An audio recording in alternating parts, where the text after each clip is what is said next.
Good afternoon, everyone. It's really a pleasure for me to be the co-host of this important event on search and rescue.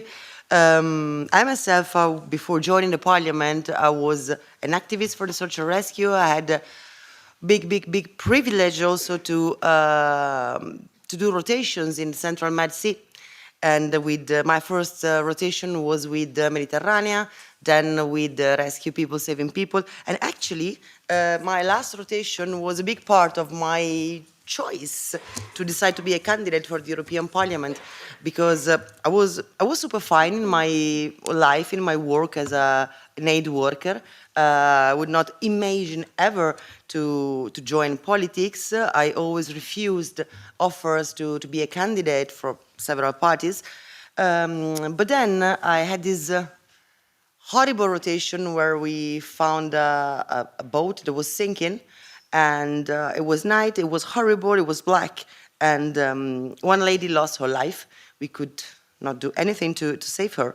And on the following days, while we were heading to the safe harbor of Pozzallo, I was talking with one of the survivors, and we were sharing like, thank you for this, thank you for that. At a certain point, I tried to stop him, stop thanking me, that's just my duty. And I told him, thank you for resisting. And he looked at me and said, but you know what, I had no choice. I had no choice when I had to flee my country. I had no choice because there was no legal pathways. I had no choice than taking this road, this path. I had no choice when I was in Libya. I had no choice when they told me, this is the boat, board this boat. It was an awful iron boat with this, yelled it on the beach. And so he told me, I had no choice. You don't thank someone who has no choice. You had choice. You could have stayed home, but you decided to be here and save us. And in the following months, I went on reasoning, of course, thinking about that night and reasoning about this survivor who was telling me there are people who have choice, people who don't. And this is true. And not only here and across the sea, also within our countries, there's people who have choice and those who don't have a real choice. People who are not free because they are poor. I come from a country where millions of people, literally millions of people, some 4 million people cannot afford medical care anymore. I come from a country where half of the female population doesn't have autonomous access to a bank account. That means they are not free. And so those who are free and have the possibility to choose must choose wisely.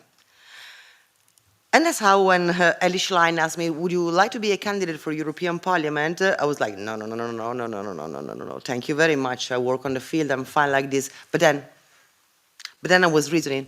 And then I understood that I have this privilege, the privilege of being here, and I had to use this privilege and my possibility to choose to do what's right to do and to bring all the issues and all the contents from the world I come from, this world, not only the search and rescue, but the broader humanitarian field, bring these issues inside here. And I feel so lucky because I joined politics after I was 45, something like that. That means that I know what the field is, and I have a compass. My compass usually is my nose, because in my life on a field, from war-torn countries to the Mediterranean Sea, everyone who was there, you can smell the fear, the desperation. You can smell the result of bad politics when they are applied to the skin of the people. Bad politics result in things that our precious guests here will tell better than me. But I am still using my compass, my nose, when I receive some proposals from the Commission. I think, okay, what will this paper look like when applied to the skin of the people? What will be the smell? Will it be like fresh bread, something like that? Or will it be like the smell of the desperate people inside a sinking boat with the fuel and etc.? So I feel privileged to be here, and I will use this privilege to bring your voices and all the voices of people who are in the field inside the parliament. I've been, and I'll stop here, of course, coming from the search and rescue, I'm already trying to do whatever I can to support the search and rescue. I tried to have a pilot project to develop a search and rescue system at European level. Of course, was rejected, and but we are trying to. We will push, and of course we do a lot of advocacy. And so I'm very, very, very happy to have the possibility to be in the co-host together with my colleague Estrella Galan, who will join us shortly. Unfortunately, she had an inconvenience, but she will arrive shortly, and don't want to waste your time because we have a number of really precious testimonies and intervention. So let's start by turning back time. It's been 10 years.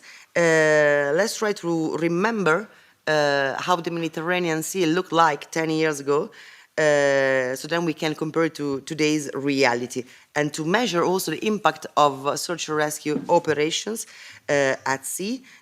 Of course, no need to say that search and rescue organizations, civil fleet, are there to fill a void created by the politics, are there to redress injustice and violences and actually crimes that are committed at sea every day by several actors that are financed with our taxpayers' money, which is really shameful.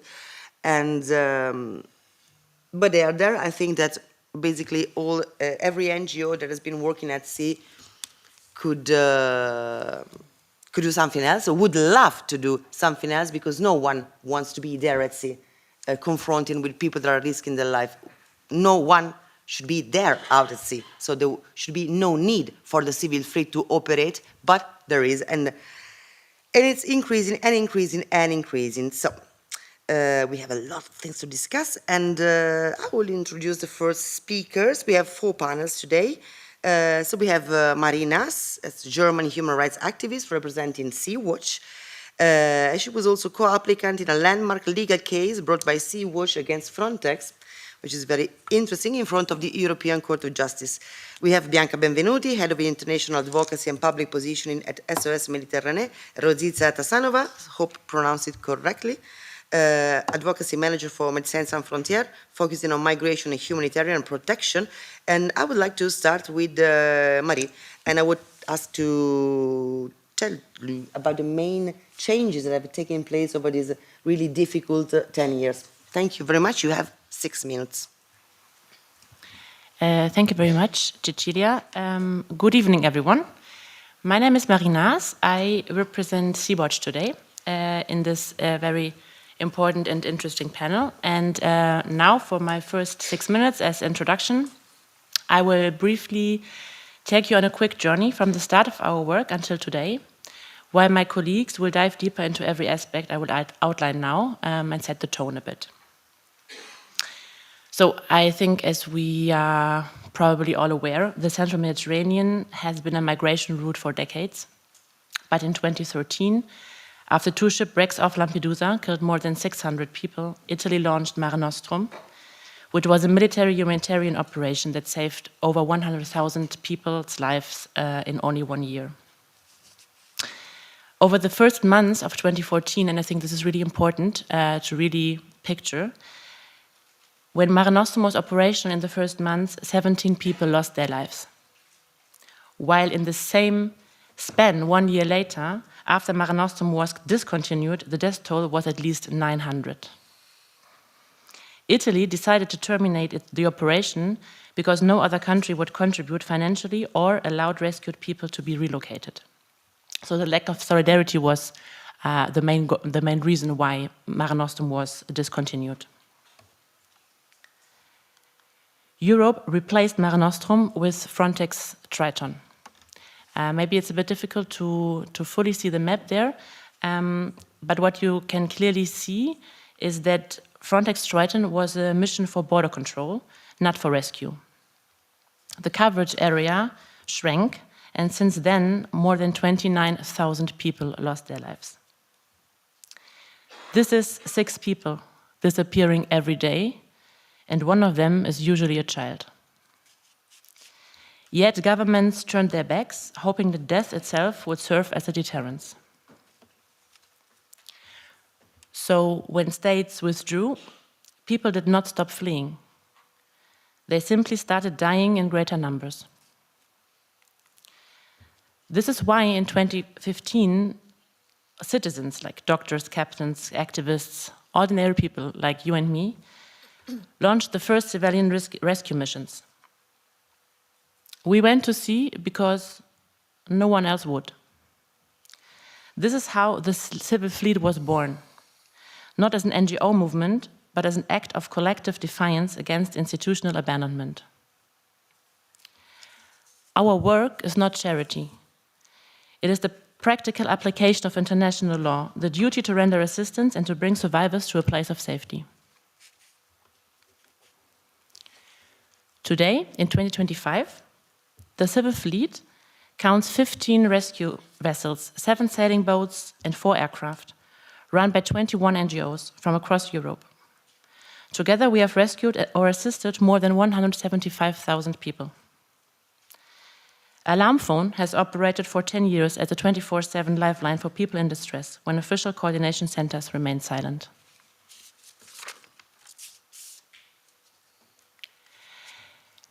In the first months when we began operating, authorities cooperated with us. Then, as our presence exposed what was happening at sea while EU member states refused to stand in solidarity with their coastal neighbors, we became a threat. Not to security, but to the narrative. In 2017, Italy and the European Union signed the Memorandum of Understanding with Libya. Since then, more than 465 million euros of European funds have flowed to train, equip, and legitimize the so-called Libyan Coast Guard, the same actors documented for torture, rape, and slavery. At the very moment Europe outsourced its borders controls to militias, we, the civil fleet, became the enemy. Ships were seized, crews prosecuted, and ports closed. The Juventa ship confiscated. Carola Rakete arrested for docking in Lampedusa to save 53 lives. The Aquarius denied entry for a week with hundreds on board. Each case sends a single message. Saving lives is now an act of resistance. We were called migrant taxis responsible for the deaths at sea because our rescue operations would endanger the lives of people. This criminalization is not a side effect, it is a strategy. It is meant to erase the witness and normalize a policy of deterrence through death. As we are seeing after these 10 years, the results are catastrophic. Since 2022, the death rate on the Central Mediterranean has risen again. Coordination has collapsed. Distress calls go unanswered for hours or days. Rescue ships are sent to distant ports 1,000 kilometers away, wasting precious time and fuel while people drown. Meanwhile, Frontex aircraft and surveillance systems track boats but often withhold their position from rescuers.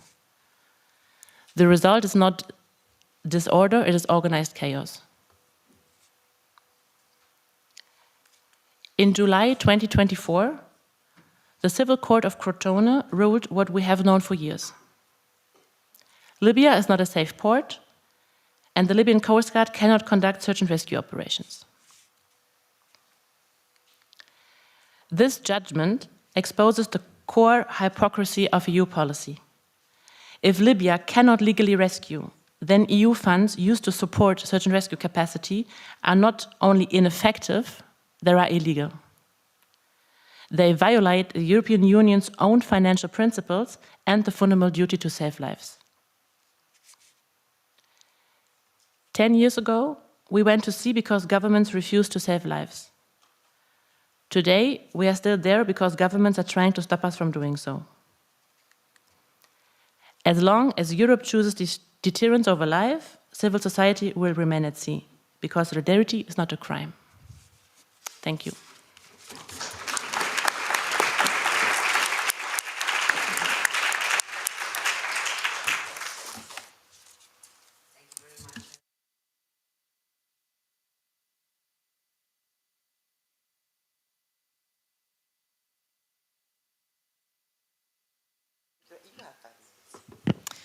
Thank you.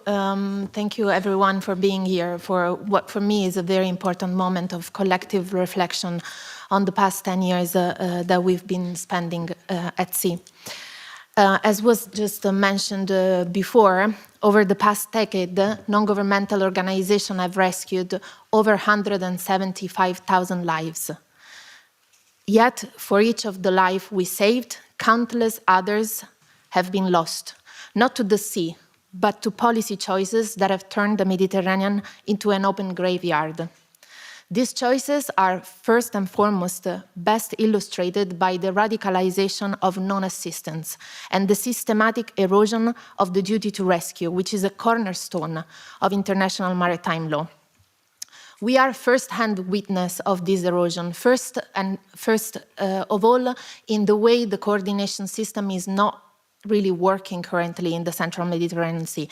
And to give you just one example of this, I'm just going to tell you that in 2016 and 2017, the vast majority of the distress cases that we used to receive were coming from the Italian Maritime Coordination Center. In the past 6 years, this figure dropped to 1%. In the last couple of years, Ocean Viking, which is the rescue vessel managed by SOS Mediterranee, only received one distress case from the Italian Maritime Rescue Center.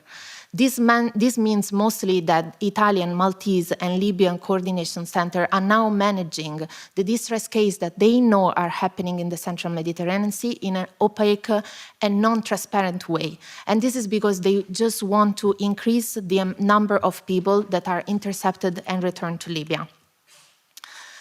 The lack of collaboration is just one tool into the obstruction of SAR NGOs at sea.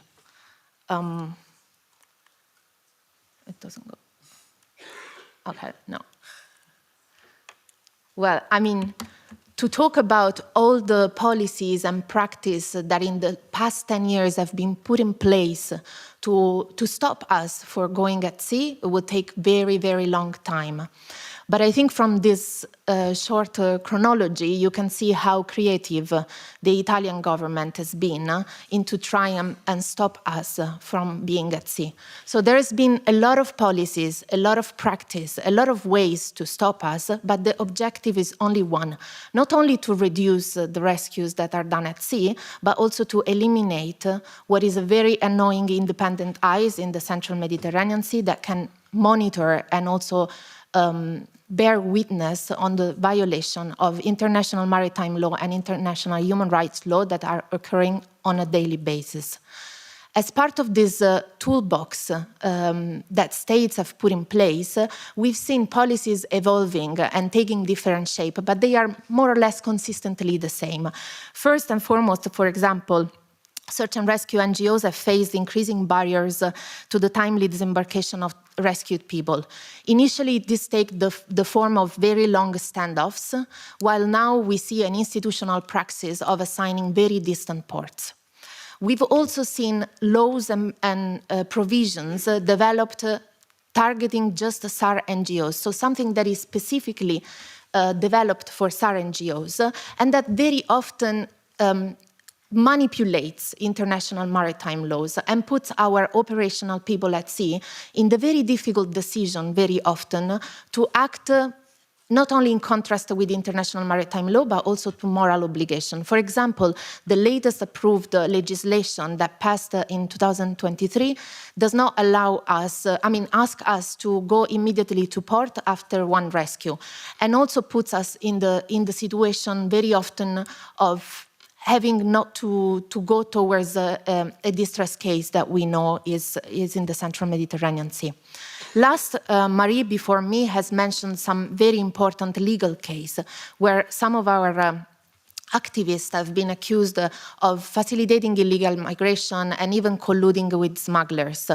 For many of these cases, the accusations are being dropped. For example, the very famous Juventa case. But the court decision came so much after that the operational consequences for those for those NGOs were already too severe, and anyways kept boats away from the Central Med, which is again the ultimate objective that they want to achieve.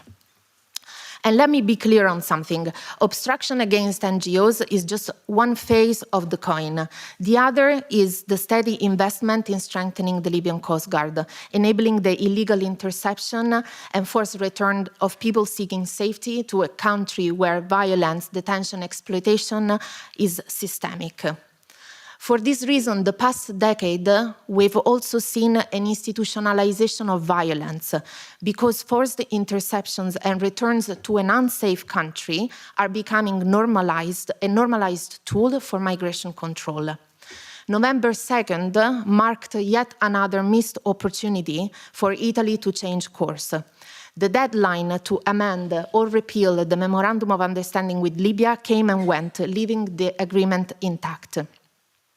Since 2017, millions of euros have been channeled into equipping and training the Libyan Coast Guard. All this despite the overwhelming evidence that Libya cannot be considered a place of safety, and this all in spite of the evidence that also we provide in terms of all the testimonies that we collect on board our ship. So as Marie mentioned before, what we see on a daily basis is European aircraft detecting boats in distress and relaying their coordinates to the Libyan Coast Guard, enabling forced return to detention, torture, and exploitation. So by all means, European states are complicit today in a cycle of abuse, finding and legitimizing a system that undermines both maritime and human rights obligations. The result is a central Mediterranean characterized by organized chaos, as mentioned before, a laboratory of deterrence where distress calls go unanswered, where surveillance replaces rescue, and where European-funded vessels open fire to humanitarian ships. This is what has occurred to our rescue ship on August 2025. When the Ocean Viking came under sustained gunfire from a Libyan Coast Guard patrol boat, a Corrubia-class vessel that was donated by Italy under a European-funded program.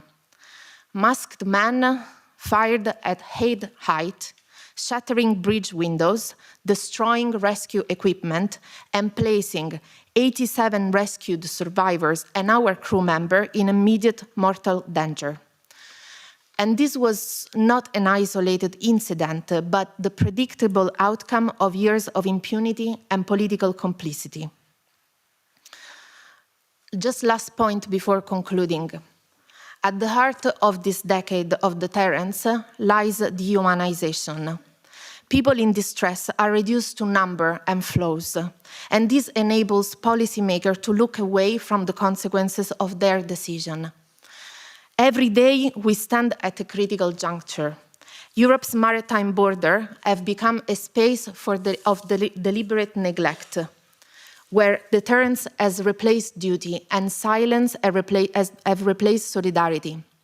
Unfortunately, we also see the failed Libya model being replicated in other contexts, like, for example, now with Tunisia.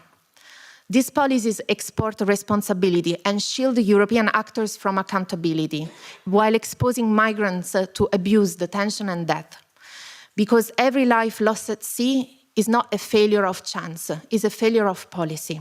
And every rescue performed by civil society is defense of law and of the humanity that binds us all. Before closing my intervention, I would like just to show a very short video about the shooting that has occurred this summer to give you more of a sense of what happens in the central Mediterranean Sea.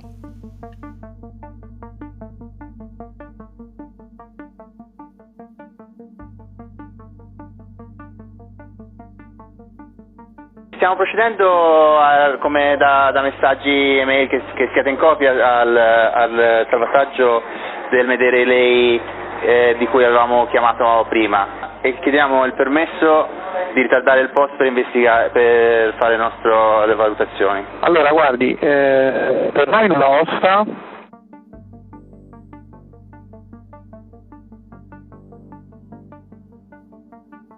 Go off, Austin, go off. patrol vessel approaching the motor vessel Ocean Viking. This is Ocean Viking, go ahead. Go RF, Viking, 0000, Viking, go RF. Yes, patrol vessel, for your information, we are in contact with Tripoli, your rescue coordinator center, and with ETMRCC, we are actually engaged in a search of a boat in distress. Over. Viking, go RF, 00, go RF. Okay, heading north. SAR 00. أحداث البحث والإنقاذ تعليمات أطلع من المياه الليبية. Digli che informeremo Tripoli e Roma che ci avete mandato via dal caso. Stiamo cambiando rotta.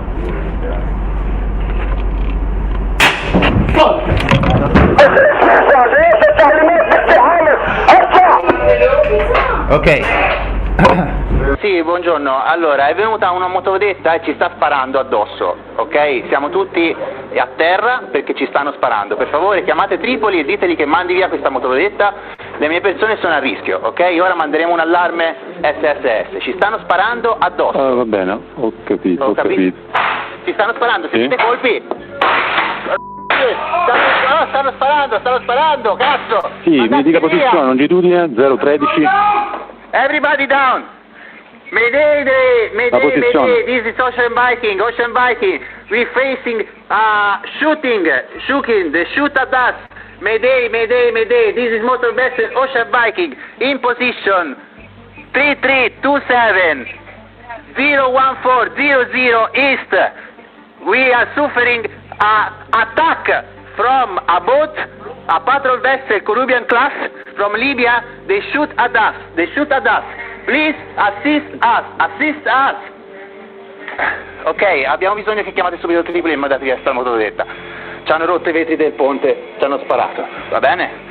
Va bene, aggiornateci sulla situazione. Aggiornate, fate qualcosa subito perché qua è un problema grosso, È un problema grosso. Andiamo a breve. Ok? Va bene. Siete visto? Yes, sì, siamo all'Ocean Viking. Allora, ci continuano a sparare. Noi siamo andati nord.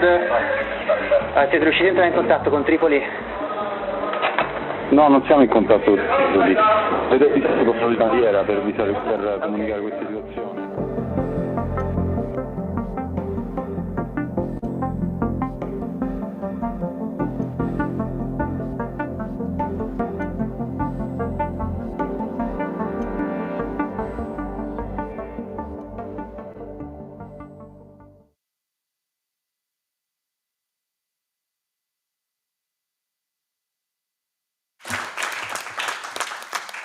Thank you very much, Bianca. And I will turn to Rosita Atanasova. If you want to share with us your experience, MSF experience in documenting and amplifying the voices of those rescued at sea and the people on the move. You have 6 minutes. Thank you so much. Microphone. Thank you again for being here tonight to reflect on the past, but I think most importantly to think how we can do better in the future. My colleagues Maria and Bianca have outlined the restrictions and the obstacles we face as humanitarian actors at sea. But we should not lose sight of the violence that people on the move face, and they're actually the ones that are suffering from these entrenched cycles of violence the most. And there are people here tonight who can give us first-hand account of these experiences, so it is only right that they do so themselves. MSF, as medical humanitarian organization, can only bear witness to the consequences of the European migration policies and also hope to amplify the voices and experiences of survivors from what is really, in effect, one of the deadliest maritime borders in the world. MSF has been engaged in search and rescue activities since 2015, working on 8 different SAR vessels, alone and in partnership with other organizations. We operated our latest rescue vessel, the Geo Barents, from June 2021 until December 2024, with 12,675 people rescued and brought to safety. During this period, the team unfortunately also recovered 24 dead bodies. We also arranged for 14 people to be medically evacuated, and we assisted the delivery of one baby. So what we can speak about is the suffering and the impact of the policies that we witnessed through these activities. The main objective of our search and rescue operations is to reduce the mortality at sea that is alarmingly high in the central Mediterranean. So we seek first and foremost to save lives and provide emergency medical assistance. According to the latest figures from IOM, in 2024, on average, 5 people died on the central Mediterranean every day. In addition to that, the interceptions are back to Libya and Tunisia. Interceptions and forced returns are also on the rise. More than 21,000 people were forcibly returned to Libya, for example. So this really reveals what is the actual cost of the deterrent policies on actual human lives. In 2024, our medical team delivered more than 2,600 medical consultations. This is almost half of the medical consultations we delivered in 2023, which were more than 4,600.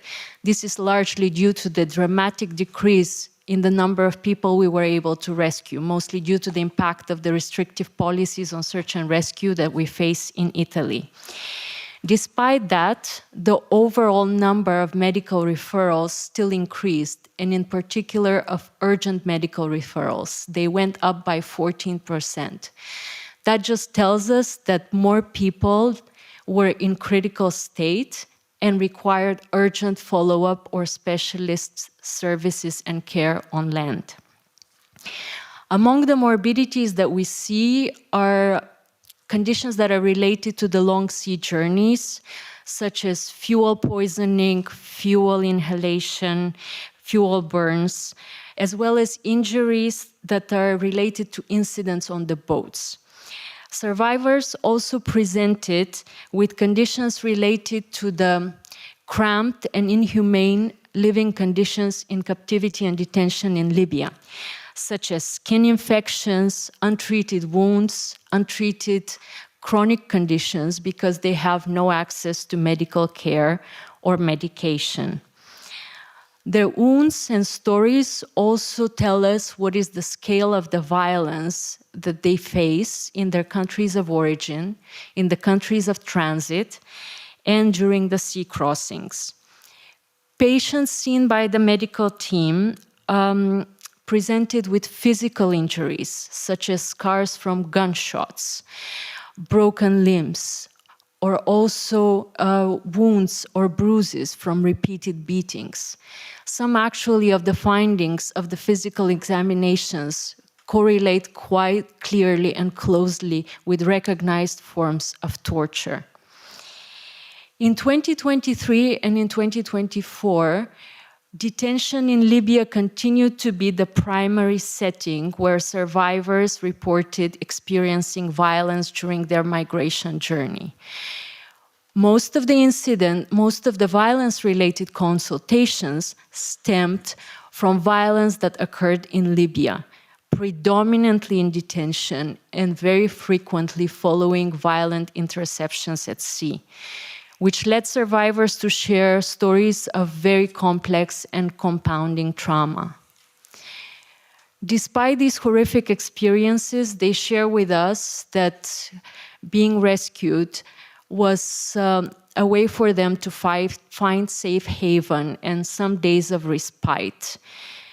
This sense really of dignity and humanity is what search and rescue represents for us, and that gives us our commitment and determination to keep on showing up despite the difficulties and the obstacles that we continue to face.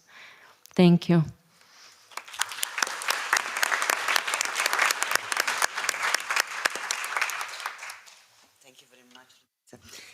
And you were talking about the people on the move, the voices of the survivors.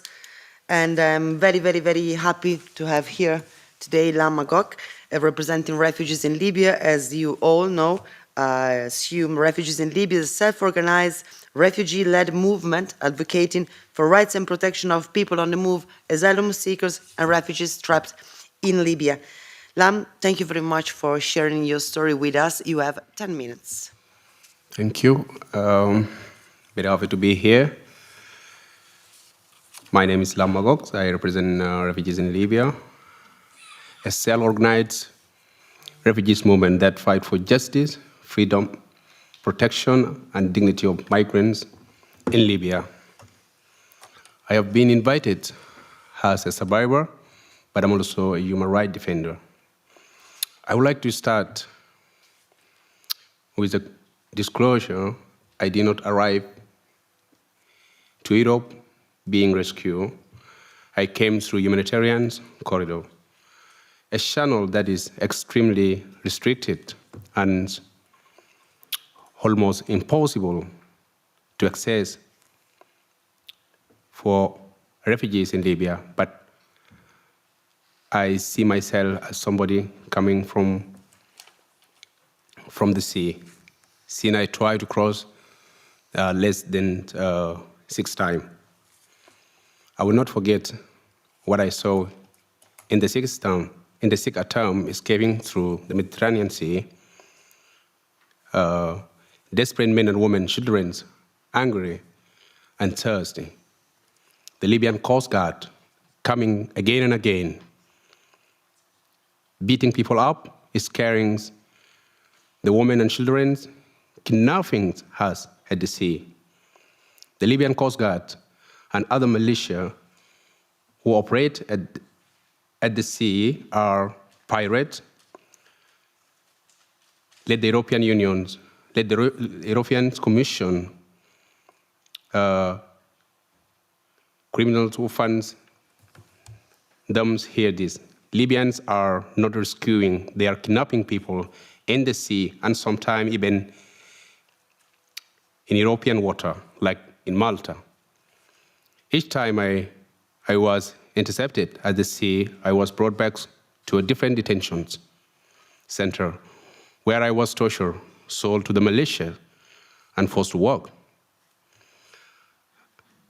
I asked, well, has thousands others decided to take the dangerous travel route because no other legal alternative was available until humanitarian visas are widely accepted. This will be our only way to escape the hells of Libya, and search and rescue will remain essential to prevent the deaths at sea. This is why rescue shall not be criminalized, but criminalization of comrades from the SAR NGOs is just the tip of the iceberg. Many of us, refugees and migrants, are being imprisoned and convicted in Europe for sole crime of steering a boat to escape from the war. We have joined forces with you all and raised awareness and raised our voice to condemn the horrible shootings of the Libyan EU fund fired toward the SAR ship.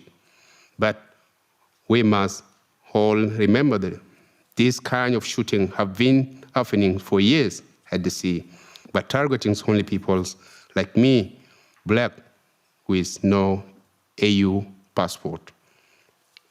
And all the violence I suffer in Libya, I was in Libya, was a product of system created artificially to prevent people like me from reaching Europe.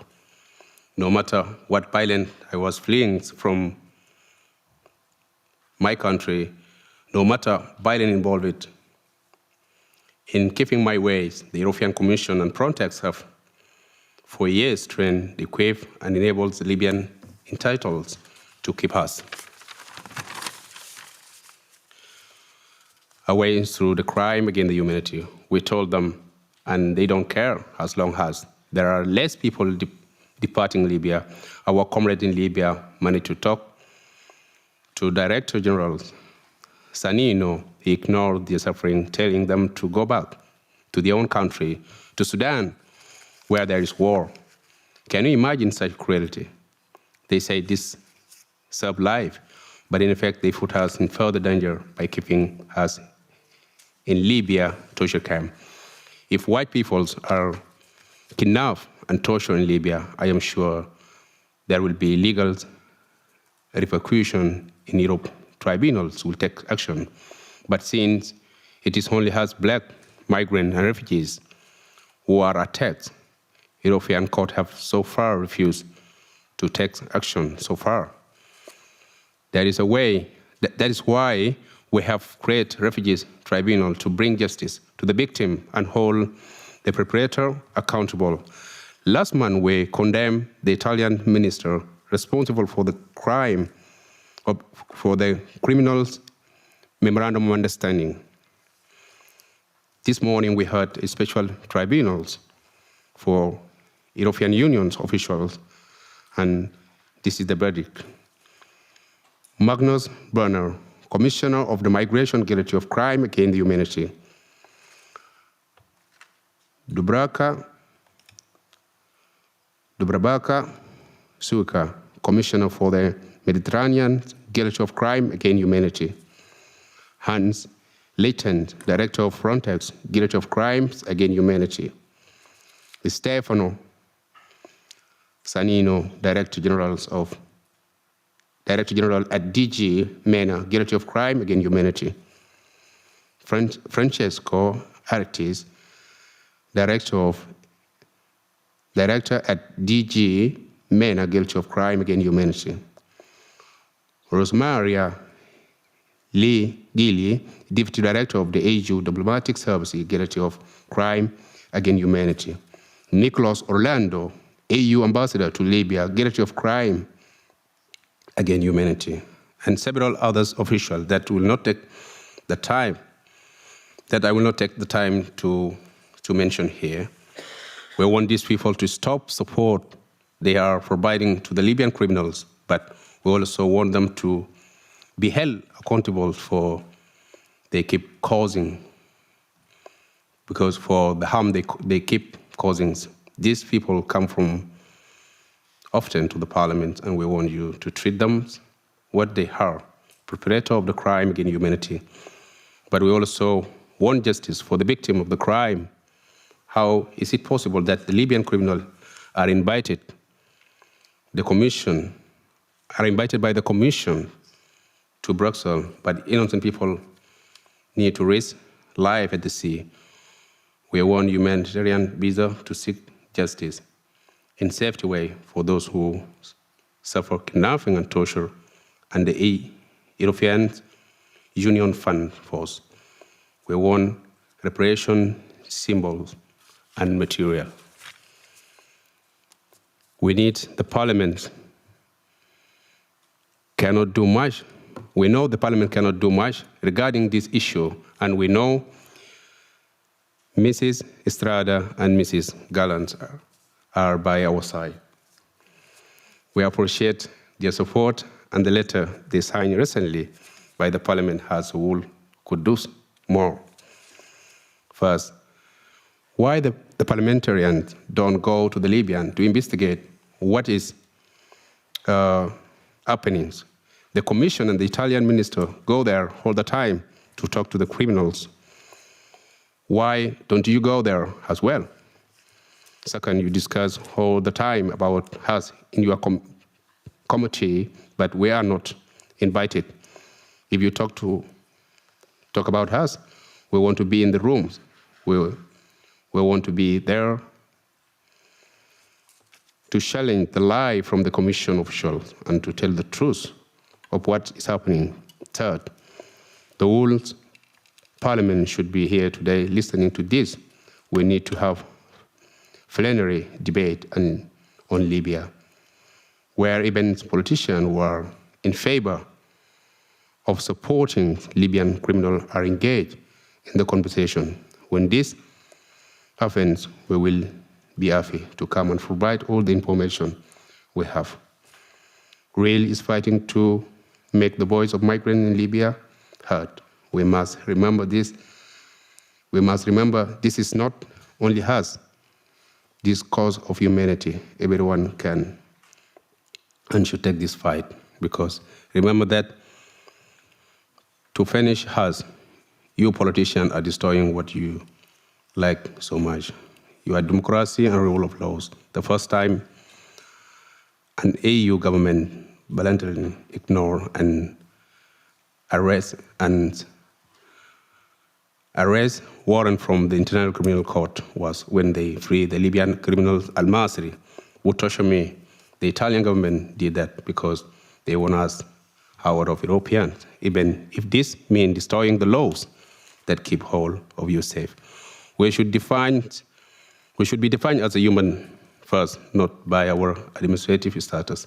And as a human here, for Ben's presence, I urge you all to consider us not as a victim, but as allies, and together keep fighting against the humanity in Europe and Libya.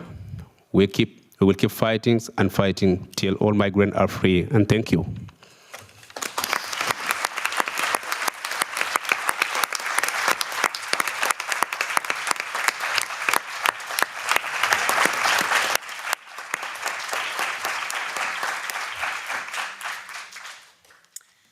Thank you very much. Sorry, thank you very much, Lam. And now we move to the third panel about Europe's policies, so externalization and the shrink in humanitarian and civic space. We will look ahead to the next 10 years of search and rescue and the challenges posed by current European policies, growing challenges, I would add. And we discuss it with Sara Prestiani, Advocacy Director at Euromed Rights, and Michael Phoenix, Head of Research and Campaigns for the UN Special Rapporteur on Human Rights Defenders. I would like to start with Sara and talk about the link between the criminalization of search and rescue activity and the policies of externalization, namely Libya and Tunisia, and also maybe the criminalization of civil society organization on the field within the country. You have the floor for 10 minutes. Thank you very much. Thank you very much to Search and Rescue NGO creating this space of debate of such important moments. And of course, two maps have been hosting it. I mean, the links, the nexus between the increase of criminalization of search and rescue NGO and the externalization of border control in Libya, it's been quite well presented, is quite clear. It started in 2017, in the framework of the Memorandum of Understanding between Italy and Libya. But what is important here is to see what means increased capacity of interception at sea to the so-called Libyan Coast Guard. That has been leading to the famous circle of violence and abuse that's been very well described before. Interception, detention, torture, rape, human trafficking. And that's not only with the legitimization of member states, and especially by Italy, but also with the EU budget support, with the support of the European Union, because the so-called Libyan Coast Guard have been equipped and trained in order to be able to intervene at sea, to intercept those migrants, and to bring back them to the hell, if I may summarize the situation in the country. Or if I can use the words by the fact-finding mission by the United Nations, the situation of crime against humanity when it comes to the treatment of migrant and refugees in the country.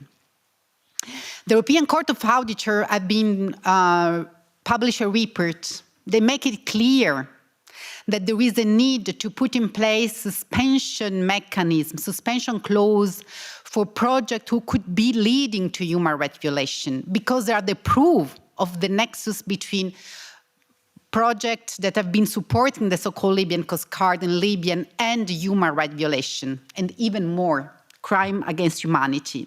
So there is a clear request, not by NGO, but the European Court of Authors asking for suspension mechanism when it comes to risk of human rights violation. We really hope that the European Commission, they have time until the end of this year, would really put in place proper mechanism of human rights due diligence, because the reality is of systematic human rights violation. So that is the reality of Libya. This reality of systematic of migrants have been taken the sea, been intercepted, pushed back, detained, refueled, have been leading part of them to start to leave from Tunisian shores. That's not the only reason. More and more there was lack of protection in Tunisia. There was an increase of a clear democratic crackdown. But despite what we start to observe since July 2021, the systematic repression of media, of judge, of lawyer in Tunisia, despite the first testimony of people deported back in the middle of nowhere in the border between Tunisia and Libya, Tunisia and Algeria, despite the famous hate speech by Kais Saied president on 21 February 2023, a clear hate speech who legitimized direct violence against migrants and refugees, the same days, in July 2023, another MOU have been signed.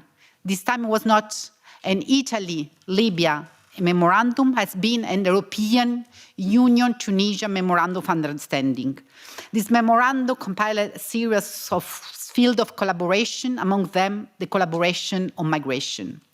Despite a clear lack of protection, when we look at budget support, because we have always a policy, the MOU, but then the budget support have been clearly focused in 2023, 2024 on strengthened border capacity. Again, as what we observe in Libya, they've been repeating the same horrible mistake also in Tunisia. The consequences are quite clear under our eyes. Increased violence interception leading to forced displacement to borders. And has been presented here a few months ago, the report state trafficking that show testimony of migrants have been sold, literally, from Tunisian authority to Libyan militia. But what we observe, and that's the links between what we observe in terms of criminalization at sea, what we observe is also an increase of criminalization of civil society organizations working in the field of protection. I will provide you just two names, Sherif Ariai, Mustafa Jamali. The two was working for basic organization providing basic protection and support to refugees. They are still in jail. In the same period, a series of new juridical tools have been created, the famous Decree Law 2022-54, the famous Decree Fake News. Under this Decree Law, Soned Amali, lawyer and journalist, has been arrested in live stream because she just mentioning in a media, national media, criticized a little bit the Tunisian housing policy. It's not so open country, Tunisia, when it comes to migrant refugee. She's still in jail. This is the reality of criminalization. You can imagine this criminalization has been a wave of criminalization. They are targeting several kinds of civil society organizations. But among them, of course, the most targeted have been the one active in the field of migration and asylum and in the field of protection. More recently, historical civil society organization has been suspended for 1 month. I will just name two. ATFD is the most old historical feminist organization in Tunisia. FTDS, another very active organization defending social economic rights and migrant and refugee rights. What we observe in reality is a kind of combination between criminalization and repression affecting civil society organizations active at sea and on land, while clearly if we look at the ongoing negotiation right now between the different European institutions, if we look at the budget support provided in foreign policy, externalization policy became the main pillar of migration and asylum European policy. And of course, with the dramatic consequences of thousands of people in jail just because they are supporting migrant and refugee in country of the region, and of course, with the dramatic increase of migrant missing and deaths in the Central Med.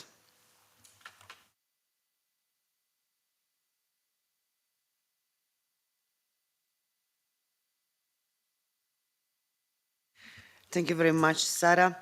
And things will go worse and worse, as we do know. Externalization of the borders is, it's getting worse and worse. So we turn now to Michael Phoenix. Let's continue by discussing the criminalization of solidarity. Michael, the situation of the human rights defenders and those who defend the rights of people on the move has been priority since the Special Rapporteur took up her mandate. What you have seen in your work on the subject, especially in the EU context. Thank you very much. You have the floor for 10 minutes. Yeah, thank you, Cecilia. Before I get into it, because indeed I'm going to mainly talk about criminalization, I just want to pick up on some of what Lam was saying here, you know, because another side of the coin for this whole discussion is going to be the issue of impunity, because like Lam was saying, like we all know, there are major crimes being carried out here. They aren't the crimes that are people in search and rescue boats or in Tunisia are accused of. They're crimes being committed by others, and they've been carried out for a decade now or more with total impunity. So it's a really important part of the conversation. As Cecilia said, I work for the Special Rapporteur on Human Rights Defenders, and we started working together in 2020. And she has a global mandate to promote the right to defend human rights. So we cover every country in the world and many different topics, but she decided to make the issue and situation of people defending the rights of migrants, refugees and asylum seekers, including people themselves from them groups, a priority. The Special Rapporteur has the opportunity to present 2 formal reports a year. She dedicated one of those reports to the whole issue in 2020. And since we began our work, we've worked on over 50, about 55 formal cases of retaliation against people showing solidarity with migrants, human rights and asylum seekers. That's all around the world in about 22, 23 countries. But many of them are EU states.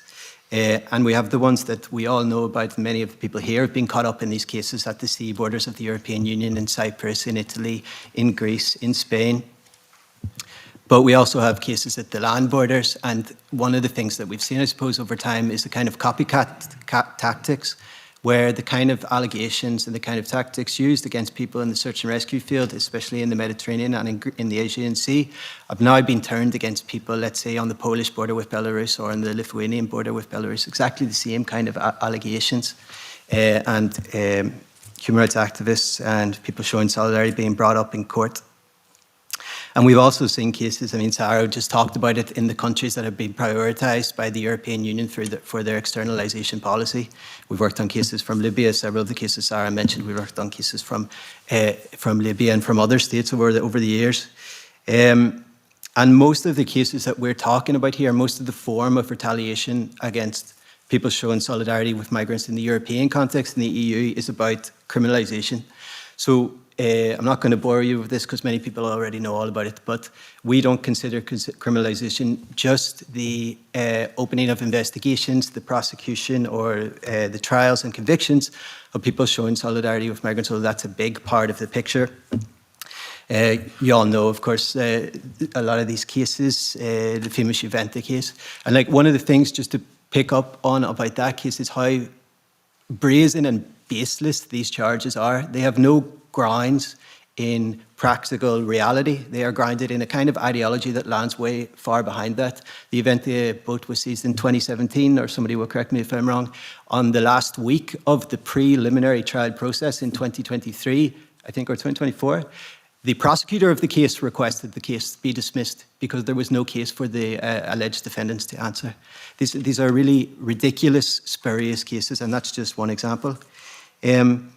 But the other side of the criminalisation process, I suppose, and the two very often go hand in hand, is the smearing and the disparaging and the delegitimization of the work that people are doing. And that might be people in search and rescue boats, that might be refugees themselves who are already on land in the European Union trying to help other people who are arriving. One of the cases that always comes to mind for me is Greece. We went to Greece on an official visit in 2022. At that time, there was no search and rescue fleet in the Aegean at that time. The last boat that was still there was only doing monitoring, and it had basically just been legislated out of existence, unfortunately. And what we were seeing there is human rights defenders, people, activists on the ground, turning to other means to try to support refugees, migrants and asylum seekers, including turning to the European Court of Human Rights, lodging claims for interim measures. And these people were being put in extreme risk, first of all, by the comments of government ministers around this kind of work, and second of all, by leaks from unnamed sources into the media alleging that investigations were being opened against these people. This was back in 2022. Just in August this year, we have exactly the same pattern repeating itself in Greece after the government illegally suspended the reception of asylum claims from people from certain parts of Africa, including Sudan. And so there's these different forms of criminalization that we've been seeing over the years, and our response to them when we engage with governments, because that's what we primarily do, is to say, no, this is completely legitimate work, and the problem is with the government's approach to this kind of solidarity. And we've been saying that for a long time, 5.5 years now, but that is being said again and again by all the other special rapporteurs who came before Mary Lawler, the woman I work with. The very first special rapporteur on human rights defenders was a woman called Hina Jalani, and she put this as one of her priorities more than 20 years ago, the situation of migrant rights defenders. So it's been criticised for so long, and yet things only seem to be getting worse. And so the question is why? And like, to take one framework to look at it, a lot of or almost all of the cases of criminalisation in the EU that come to investigation or prosecution stage root back to the Facilitation Directive, which is the EU's framework on people smuggling, agreed in the early 2000s, in 2002, I think. And there are major problems with this piece of EU law. And these are well known by the EU Commission, by the EU Parliament, by the EU Council. The EU Commission itself has issued guidance on the problems of it. The LIBE Committee presented a report on it in 2021. The Special Rapporteur has spoken with the European Commission about the problems of this. And it's currently being reformed. And what we see are many of the problems just being cemented into the reform. Many of the bad practices through criminalisation being legislated and legalised. One of the other things from the Juventa case was the use of undercover agents on the ships and the use of bugs to tap the boats. That is now being legislated for in the Commission's proposal for the reform of this directive. And one of the major problems is with the original legislation is that it doesn't comply with international law because it doesn't have a clear definition of a proper definition of what people smuggling is, and it doesn't include a clause to exempt humanitarian actions from it. So Commissioner Johansson, the former DG Home, our Commissioner for Home Affairs, was asked about this, and she responded by saying there's no need to include this in the reform of the legislation because states already have a duty under international law not to criminalise humanitarian assistance. So to put it very diplomatically, that's a very interesting answer. Because first of all, the stated aim of the reform is to bring the legislation in line with international standards, but apparently not on this subject. And the second thing is that it's completely true. It's completely true what she said, and it's completely brazen to have said it, because she knows, as well as everybody else in this room, that EU member states and the EU itself are not respecting international law in this area and many other areas. Even when the laws are in place, for example, in Greece, there's a law that complies with international law which says that victims of people smuggling cannot be criminalised for the fact that they were victims of such, and yet we have so many people in prison in Greece accused of exactly this crime of smuggling when they're victims of it themselves. So the question is, what is going on here? The Commissioner is asking us to believe, or at least to go along pretending believing something that we all know is untrue. Neither the EU nor its member states respect international law in this area, and it's not just in the area of search and rescue. We could talk about Gaza, we could talk about so many other things. And human rights defenders, search and rescue crews, activists are all holding up a mirror to what's going on here.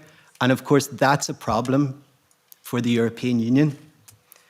It's not a problem that the Libyan Coast Guard fired more than 100 bullets into the Ocean Viking. The problem for the EU was that the Ocean Viking is still there in the first place. You know, I think we can even go as far to say it's not a problem that 600 people died in the Pylos massacre. It's a problem for the EU that the Greek authorities were so clumsy trying to cover it up. And you could go on for this. You could go on and talk about the situation in Tunisia. And to kind of wrap up, you know, you end up with this question of how are these major things not leading to change? How does this attack on the Ocean Viking not lead to change? How does the Pylos massacre not lead to change? And it seems to be because the EU has totally locked itself in and accepted this system of managing migration that is completely dehumanizing, completely racist, and progressively getting worse and worse. Like if you compare the responses to the 2013 tragedy and Mare Nostrum and compare that to the response on Pylos, we haven't seen anything like the response. And why not? It's because it keeps getting worse and worse. And that's what allows the Italians to continue to have a memorandum of understanding with the Libyan Coast Guard. It's why it allows the European Union to keep plowing money into Tunisia, where human rights defenders are being detained left, right, and centre. So it's pretty grim. But, but if my boss was here, she wouldn't allow me to end on such a grim note. And it's hard to, you know, like I've been watching the work that all you people are doing from kind of afar, and Refugees in Libya, an amazing organization, and that can only give you hope, you know? And the way she speaks about this, and the way I start to think about it now too, is like, the solidarity never stops, you know? All of these obstacles and all of these barriers being put in the way by the European Union, they're just like rocks in the stream. And solidarity is eventually going to wear down those rocks. And until it does, it's going to keep finding a way around them. And that's going to give a lot of hope for the future.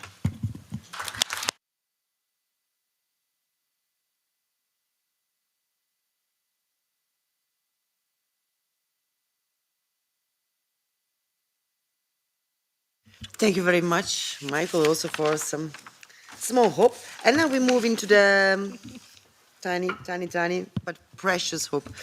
And in my office, it's the contrary. Actually, I end on very pessimistic, grim notes, and then my office tells me, okay, can we just find some light into this darkness? So we are moving to the final panel of the day, and we will discuss the final.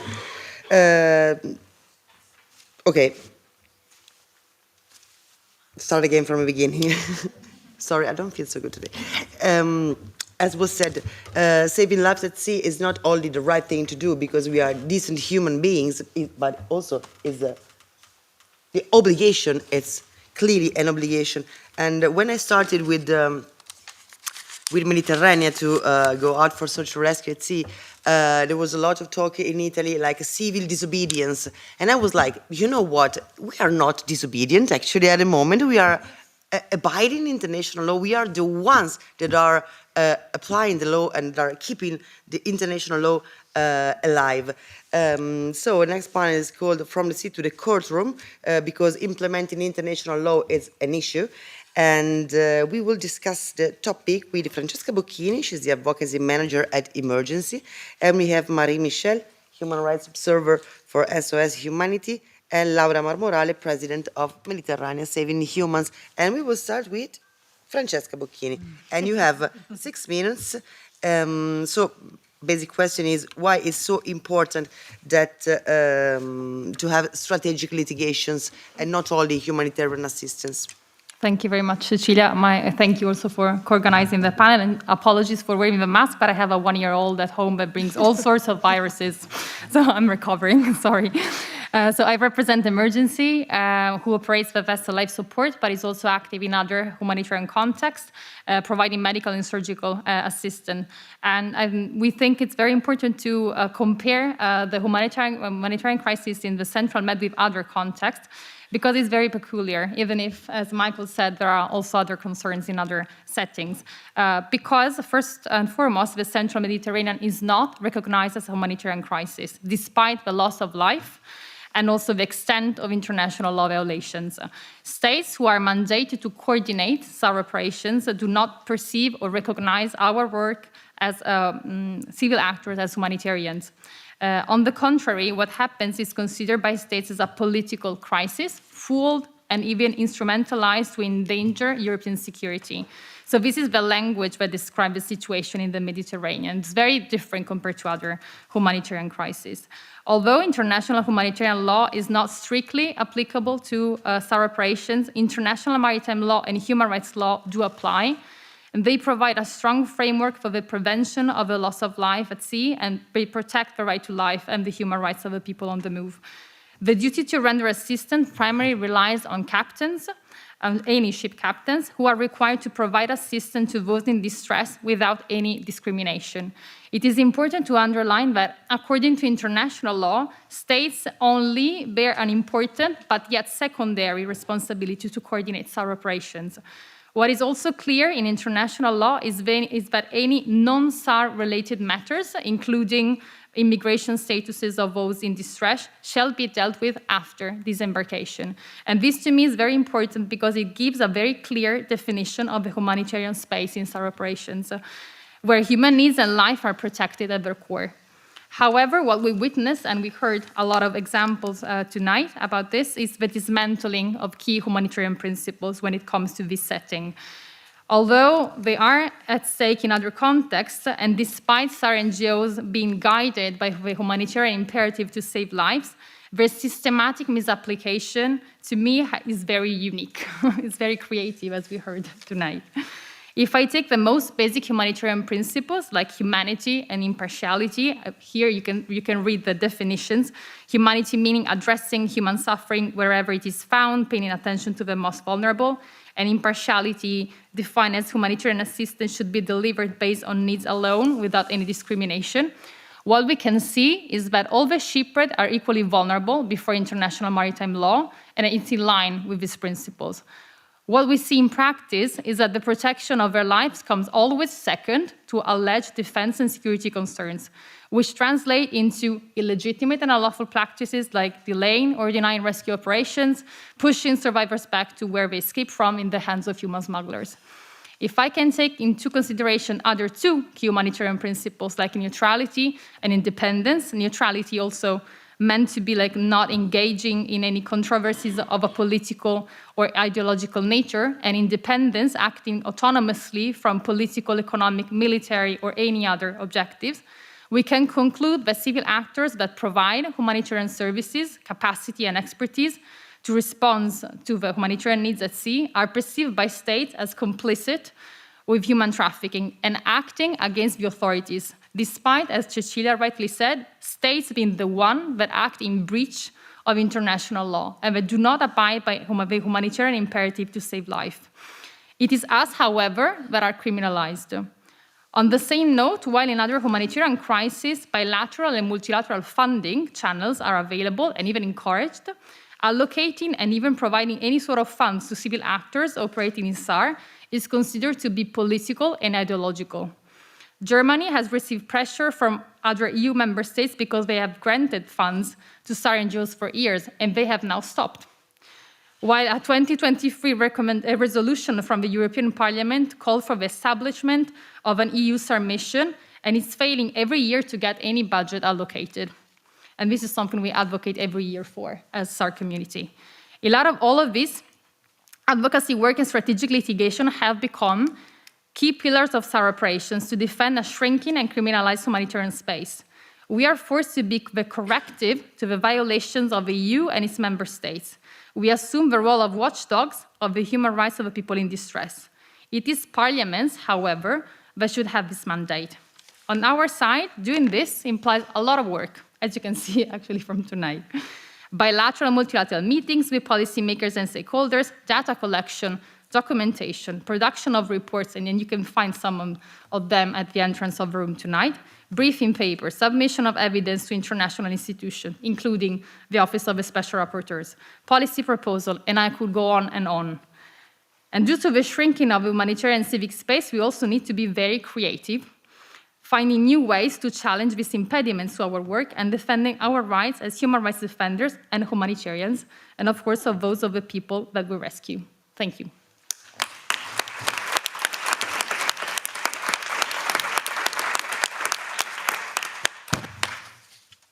Thank you very much, Francesca. I will now turn to Marie-Michel to go on elaborating on the topic from the sea to the courtroom. Thank you very much. Thanks also a lot from my side. I'm Marie from the search and rescue organization SOS Humanity, and I very much thank everyone who's here in the room, because this is what bearing witness also means. As my colleague Francesca just said, when we talk about the situation in the Central Mediterranean Sea, we do not only talk about a humanitarian crisis, but about a political crisis. And I want to add to also what has been previously said, that it is also a legal crisis. A legal crisis because European states and the European Union has turned their backs on their duties under international and under European law, and a crisis that has turned the Mediterranean Sea into a space of lawlessness. This means into a space where violence, abuse, and death remains unseen and remains unpunished if we as civil society actors that are sitting here tonight are not going into the parliaments and into the courts to make sure that the European states and the European Union does what actually is already foreseen in the law. In the following, I just want to point out three challenges that we are facing when we think about the situation in the Central Mediterranean Sea for refugee protection, and based on which we are forced to go to court and to the parliament, and then we'll hand over to my colleague for the last point on externalization. So the first challenge is one that has been mentioned several times during this panel tonight, which is the European member states' failure to coordinate and assist people in distress at sea. International law here is crystal clear. When people are in danger at sea, states must respond. And yet Italy and Malta are repeatedly ignoring these responsibilities. Malta does not react at all. We've been witnessing this for years, and Italy systematically fails to launch timely rescue operations. So what did we do? We went to the UN Human Rights Committee this year, requesting interim measures concerning distress cases in the Maltese search and rescue zone, and in two cases brought to the Human Rights Committee by Sea-Watch and by SOS Humanity, the UN Human Rights Committee ordered Malta and Italy to launch rescue operations, making clear once again what their obligations are under international law. In one case, the order of the committee came only after people were already rescued, but in the other one, that wasn't the case, and Malta just didn't react at all, not even to a legally binding decision from a UN body. The second challenge that we are facing right now is the systematic obstruction of humanitarian rescue work, which binds our capacities, as Francesca has been saying, to defend the dramatically shrinking humanitarian space in which we operate in the parliaments, in the courtrooms, instead of focusing it even more on our main mandate, which is to be out at sea and rescue people from distress. So, since the Meloni government took office, rescue ships have been unlawfully detained under the so-called Piantedosi law, a law that specifically targets NGOs and blatantly contradicts international and European law in its implementation. And since the beginning of 2023, there have been a total of 36 NGO rescue vessels that have been detained, and that amounts to 860 days of imposed detention by the Italian authorities, where we had to stay in port with our rescue vessels instead of being out at sea and doing what we're supposed to do. At the same time, Italy has begun assisting distant ports. Also, this has been mentioning in the sense that we have to disembark survivors in northern ports in Italy instead of going the shortest way to Sicily and be back at sea as fast as possible. And also here, in order to make it graspable what this obstruction means, we made a calculation of how many days were lost by the entire civil fleet due to this practice. And if we look at the past 2-3 years, this also amounts to a crazy number of over 800 days. And so combining these numbers of the days lost, we talk about more than 6 years of rescue time that has been lost in a time period where over 5,000 people drowned. So I think this really shows how the political decision to obstruct search and rescue is another tool to actively let people die in the Central Mediterranean. However, also here courts are responding. Also here we had to go to court, making courts respond, and appealed the detentions. And in every single case where a final decision has been taken by an Italian court, Italian judges have ruled that the detentions have been unlawful. And just last month, a court also ruled in favor of a detention case of Mediterranea, confirming that disembarking survivors in a nearby Sicilian port was actually entirely legal and part of the captain's protection obligation to protect survivors on his ship. And this also proves that the restrictions that we're facing based on the practice of assigning distant ports is not only politically motivated, but also legally baseless. Currently, there are also still 5 formal complaints pending with the European Commission against the practice of assigning distant ports and against the Piantedosi law. They're pending now for more than 2.5 years already, although by EU law, the Commission should have responded within 12 months. So we are still waiting for this decision and still very much urge the Commission to seek justice here and protect the right to life of people on the move and protect humanitarian work. Very briefly, because it has been touched upon, the third challenge concerns the criminalization of people on the move themselves and of those that stand in solidarity, because we know that for almost every boat that reaches European shores, someone is being imprisoned under alleged accusations to aiding a legalized entry, despite the clear principles laid down in the Geneva Conventions that refugees are not to be criminalized for their own escape. So this violates one of the most basic legal principles that no one should be punished for seeking safety and no one should be punished for saving lives. And yet the currently negotiated EU facilitators package risks to formalize this possibility of criminalization of people on the move and of humanitarian workers. And I think this is especially relevant to address today, speaking here in Brussels with regards to the ongoing negotiations. So when I say that the Central Mediterranean Sea has become a lawlessness space, I don't mean that the laws are missing. We have plenty of laws and we are doing everything we can to have plenty of court rulings, which we have. But the problem is, as Michael Phoenix pointed out, that they're being ignored. So we do not lack legal clarity, but political consequences and political will. And this is, I think, why we very much need now political action, so like pressure from parliaments, pressure from the media, from citizens to finally end this deadly cycle of impunity, because this is the crisis that we are facing, a legal crisis of impunity.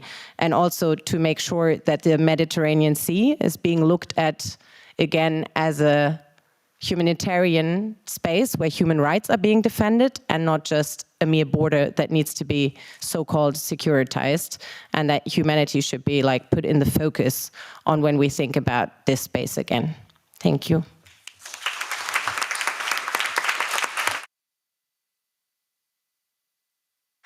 Thank you very much, Marie. Now we'll turn to Laura Marmorale. So Laura, let's move on to discuss the violent and lethal outsourcing policies towards Tunisia, which Mediterranean has quite an experience on.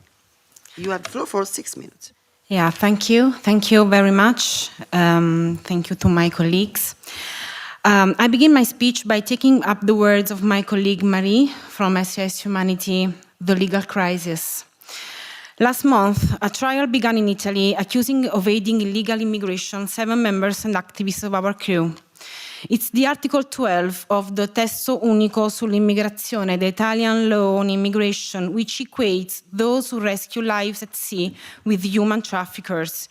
It's now clear about the attempt, or rather the practice, of isolating and practically preventing not only NGOs from operating, but civil society from mobilizing against a system of unjust laws and in favor of freedom of movement for all and in safety. Mediterranean Saving Humans began its action precisely in those crucial years in which Italy, with the approval of the European Community, began to apply an increasingly suffocating legislative system against migration. On the other hand, one of the main roles of civil society organization has been precisely to denounce Italian and European migration policies. We meet today, at 2 days after the renewal of the Italy-Libya memorandum, the effects of which are now clear and proven. The action of the memorandum acted concretely on the lives of thousands of people on the move, but also on the direct financing of Libyan militias, providing training, supplies, and patrol boats. By now, almost all NGOs have had to face armed attack by patrol boats of the so-called Libyan Coast Guard coming from the Italian military fleet. Last August, when we saw 10 people thrown into the water before our eyes by the same boats that our government paid to defend Europe's external border, we were able to recognize the same military insignia on men involved in the management of detention and torture camps in Libya. The same path that many European governments are tracking today with the Tunisian President Kais Saied. That Tunisian government that is carrying out hundreds of reprisals and deportations in the desert against defenseless people on the sole basis of race, in the name of combating illegal immigration and defending European borders. An intervention which costed Italy alone 4.8 million euros, and against which some Italian civil society organizations, including, for example, ARCI, ASGI, and Mediterranean itself, opposed the legal appeal, bringing evidence that testified above all to the use of those means and those funds against the people on the move. An appeal that was rejected by the Italian court in the name of state security. Yet, once again, the sea tells us of acts of unscrupulous aggressions and pushbacks carried out by precisely those means and with those funds. What path remains, then, for civil society organization in the face of this violence practiced on a large scale? First of all, that of continuing to operate in solidarity, as we used to do, but also to dismantle with our practices the legislative apparatuses that raises ever higher wars around and within the European community. Alongside legal action, there is a need for us to make an offensive use of law founded on practices that we hope will be increasingly shared and plural of disobedience to unjust laws in order to practice obedience to international and humanitarian law. The international law does not die if it continues to work on our concrete practices and actions. Last August, after having rescued 10 people in international waters in conditions of serious vulnerability, 3 of them minors, we refused to accept Genoa as a port of disembarkation assigned by the Italian government. Genoa is an Italian city that is almost 4 days further navigation from the intervention areas in the central Mediterranean Sea. Of course, it's not a safe and closer landing port. An order that conflicted not only with international maritime law, but with the protection of the people on board. We therefore decided to disembark in the port of Trapani, a decision that we initially paid a high price for, with the application of the maximum penalty provided for by the decrees of the Minister of the Interior, 60 days of administrative detention and 10,000 euros of fine. But the same decision was then overturned by the Court of Trapani, which, listening to the motivation and documentary evidence as well as international requirements, freed our Mediterranean ship, allowing it to return to the sea, to the operation. The road is difficult, but together we can still mark a substantial change in the instrumental use of borders against people on the move. And just one additional information, if I can, in a few seconds. We did it again. In the last days, we saved 92 people in the Mediterranean Sea, 13 minors, a pregnant woman. All of them were suffering a lot for the condition in Libya.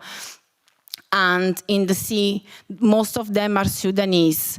They assigned us the port of Livorno. We denied this order and we disembarked them in Trapani.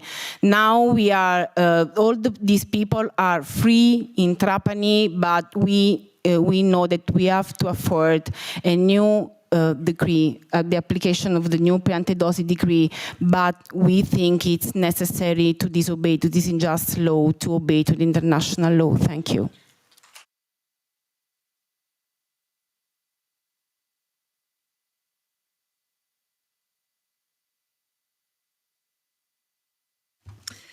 Thank you very much, Laura. And now we will do two things. One is I will give the floor to Valentina Brinis from Open Arms, and for a final contribution from the NGOs involved in search and rescue at sea. And also I will call Estrella.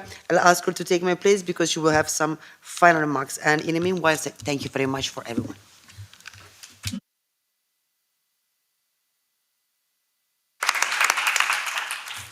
Thank you, and thank you for this space, because it has been a very great occasion to present our efforts and our job in the Central Med. And thank you to Cecilia Strada and Estrella Galan to give us this possibility. Here I'll try to outline the main advocacy issues raised over these 10 years, and which we have presented to the most relevant European institutions, such as the European Parliament, the European Commission, and several UN agencies. The first topic I would like to recall is the European Search and Rescue Mission. As we are today, protecting lives in the Central Med remains one of the main challenges for the European society, for us, but also for the European institution. And it is one of its most urgent humanitarian emergencies. In July 2023, as Francesca already the European Parliament adopted the Resolution 342, explicitly calling for a coordinated search and rescue mission in the Mediterranean Sea. And the good news was that this mission should be improved in partnership with the humanitarian actors. We welcomed this resolution as a milestone and proposed a budget amendment to make a mission operational. But my speech is very sad, because when we speak advocacy action, it is very frustrating, but I try to close in a positive way. After 2 years, we have to report that no European search and rescue mission exists. Instead, we see a worrying shift. Operations, once defined by the Italian Minister of Interior as search and rescue, since 2019 are framed as law enforcement activity. And it happens in the 50-80% of cases. So, it changes the goals and results, as you can imagine, and it turns humanitarian duty into a policing task, shifting the focus from saving lives to enforcing control. And this leads to a key point: the language shapes policy. When saving lives becomes migration management, solidarity becomes security, and rescue becomes law enforcement, the outcome is already set. The civil fleet resists this, insisting that words must reflect the law and not hide it. The second topic I want to remind is the externalization, with a focus on Libya and Tunisia, but today we spoke a lot, thanks to Sara Prestiani, a lot about it, thanks to Sara Prestiani and Michael Phoenix and Lama Gok. But I want to remind which is our position, because since the beginning we always say that Libya and Tunisia cannot be considered a place of safety where disembark rescued people. The third topic I want to remind is related to the need for human rights-based approach to migration management. In fact, in 2019 and in 2020, we have called for a review of the European visa regulation and oppose reforms that risk normalizing detention and containment instead of protection. And we continue to advocate for a solidarity-based system in which safeguarding the rights and dignity of those seeking protection is the foundation and not the exception. The fourth topic is a huge topic. We already spoke today about it, and it is related to the criminalization of people of movement, but also criminalization of our activity. And we have several opportunities to face this topic during these 10 years. As we heard today, the Italian law decree, the 1/2023, later converted into law 15/2023, introduced fines, detention, and restriction that drastically reduced the rescue capacities.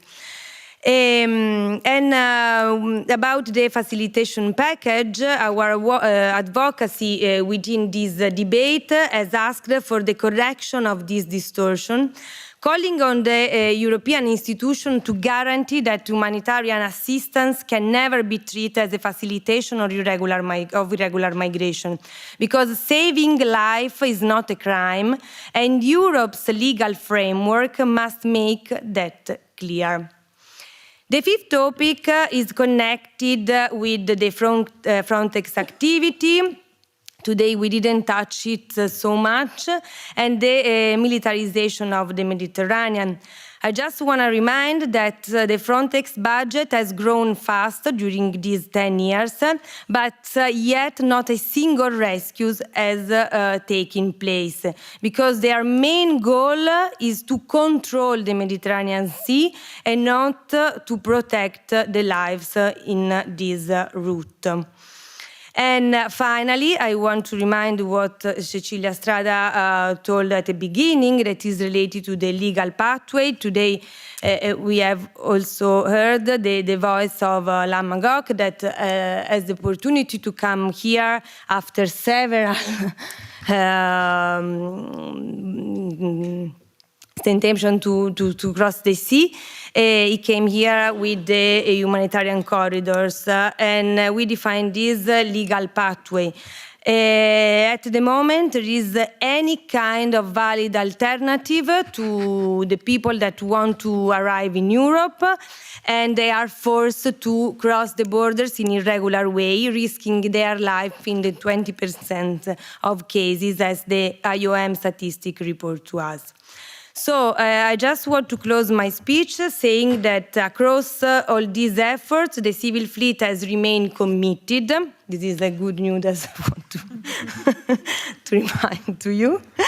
And we have worked together, shared proposal, as you reminded before, and joined the institutional discussion, because we don't act against Europe, but for the Europe that stands for rights, law, and life.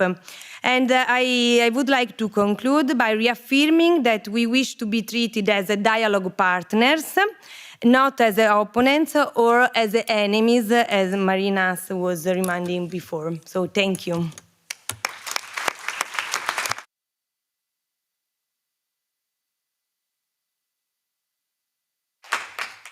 Thank you, Valentina. Thank you, everyone.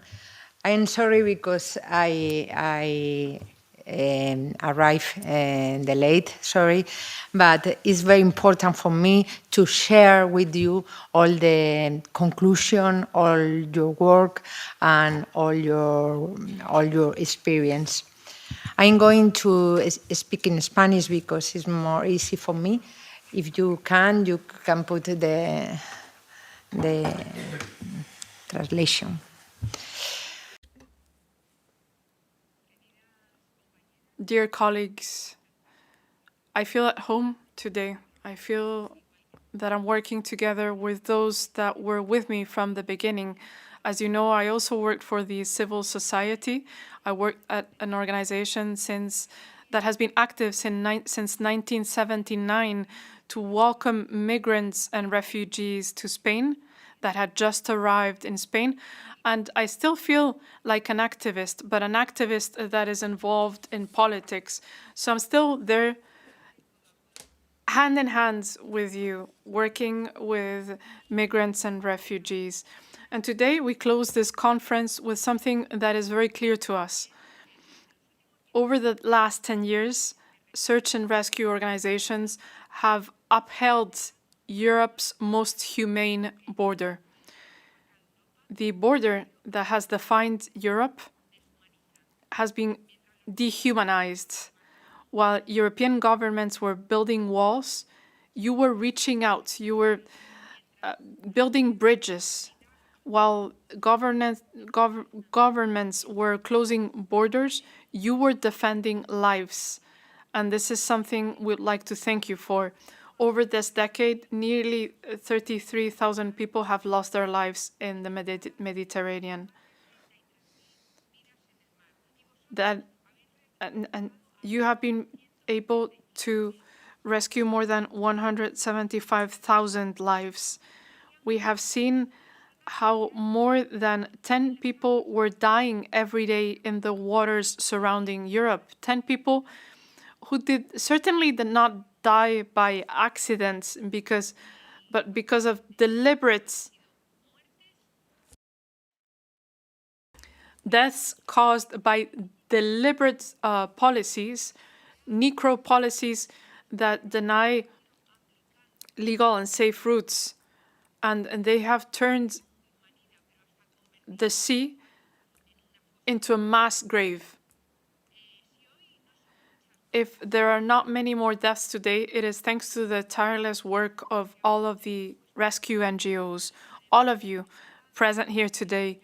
We know that you have put your lives at risk in order to protect and rescue all of those that did not have any other option but have to leave their homes in order to find protection elsewhere. I would like to name all of those present here today. Open Arms in particular, because the Spanish state has been able to work hand in hand with them. Sea Watch, SOS Méditerranée, SOS Humanity, Emergency, Médecins Sans Frontières. We've worked tirelessly with them in Spain. Mediterranean Saving Humans, and of course our dear colleagues from Libya. I would like to recognize your work because unfortunately, while we are here in this room reflecting on the work carried out, what we have seen over the past few years is that solidarity itself is being criminalized. We see that many are being persecuted, and solidarity is becoming a criminal action to this day. You're being attacked with sanctions, distant ports, ships detained for months, assigned as punishment so that there can be no safe harbor, judicial investigations and campaigns to criminalize their crews. And at the same time, member states and the EU are increasingly contributing with funds from the budget to Frontex. And as you know, we demand the abolition of Frontex. Frontex has not done any search and rescue. It has not carried out any operations. It's making the routes more unsafe.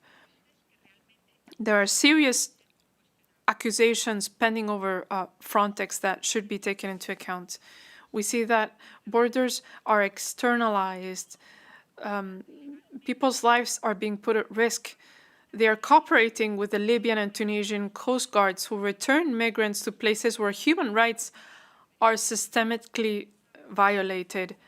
This is shameful, and it's something that we are allowing for at this very parliament, which should be the House of European peoples, the place where we defend human rights. And unfortunately, our morale and human values are crumbling down.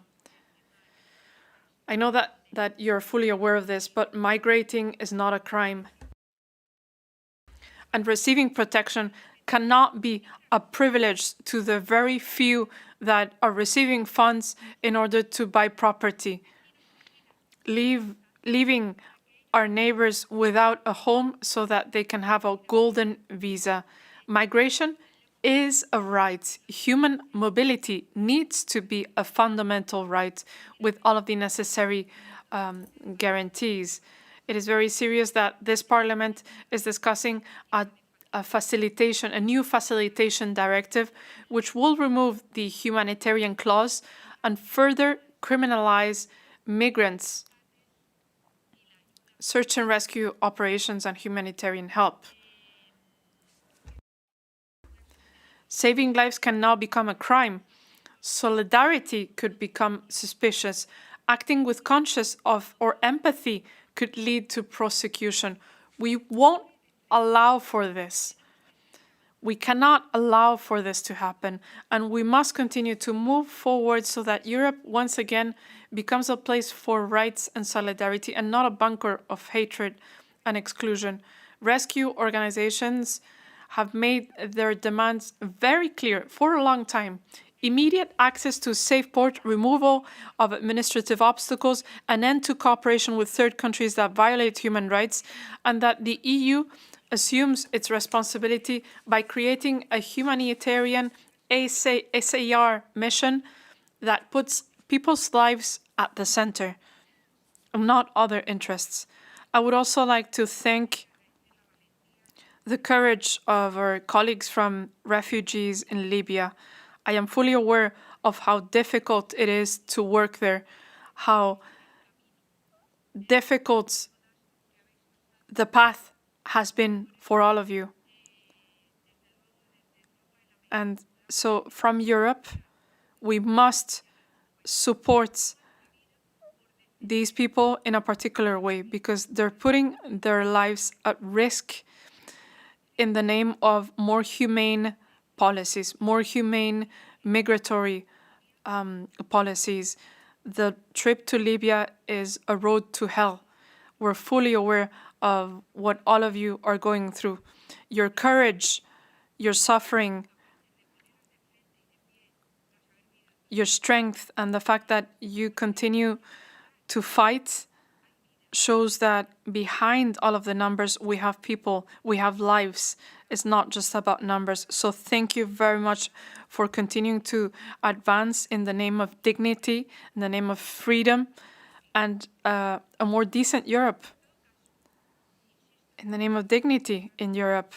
And with this, I'd like to conclude because I suppose you already be tired.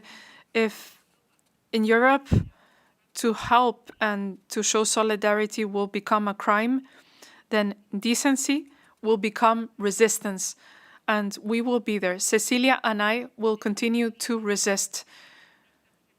We're not a majority, we're in a minority, but we will continue to raise our voice. We'll continue to raise our voice because human rights are non-negotiable. An international rules-based system needs to be respected. And we know that this parliament is fighting against it.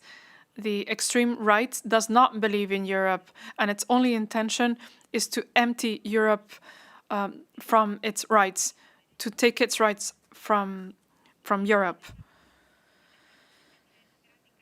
And in that democratic resistance, together with all of you, with the NGOs, migrants, and all of you that are the true protagonists, it is at your side that we will be. Skarkam said it very well. To save at sea is not an option, it's an obligation. This is why solidarity is not an option, my friends. It's our obligation. We'll be with you forever. Thank you.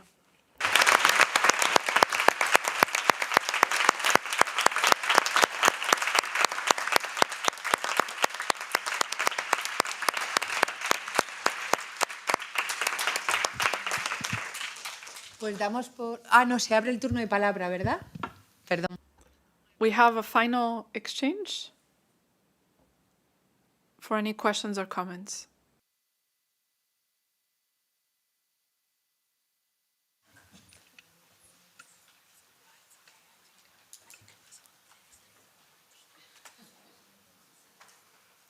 ¿Nadie quiere tomar la palabra? Are there no questions? Or anybody wants to take the floor? Please go ahead. Hang on, do I need the mic? Can everyone just hear me? So the event is about commemorating 10 years of search and rescue. What would you want the situation to be 10 years from now, and how would we get there?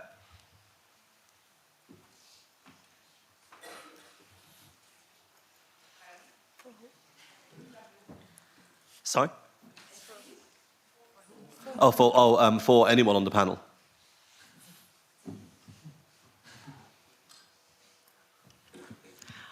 I'm not sure I have the exact answer to that, but maybe a bit of a reflection. I think it's very clear for us that we stepped in to fill a gap that was left by states and institutions. And I think we all want 10 years on, as we've said over and over again during this panel, for state and institution to take back on their duty of performing rescues at sea. However, after 10 years of operational presence at sea, I think we all also recognize the essential role that civil society actors play in this space. And I don't think we will ever be able to go back. So I think that while we will continue to advocate for coastal states and the European Union to come back at sea with a humanitarian search and rescue mission, we will also continue defending the right of independent actors and civil society to be at sea, to continue witnessing on the human rights violation. And we will continue advocating for this humanitarian space to be protected.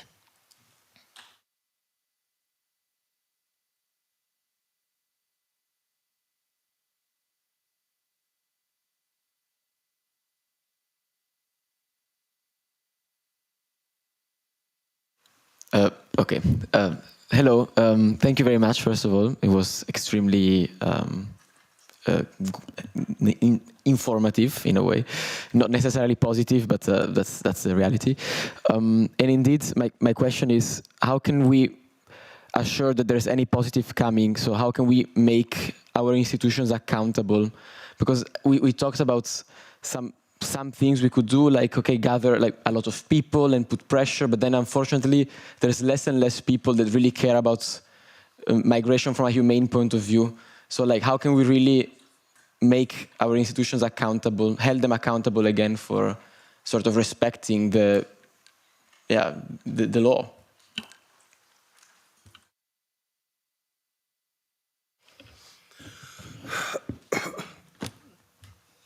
I think for us to get things in the right ways, to fight together, as long as you stand with humanity, you stand in solidarity with migrants, with refugees, that we can put effort together and fight together until we achieve what we want. Thank you.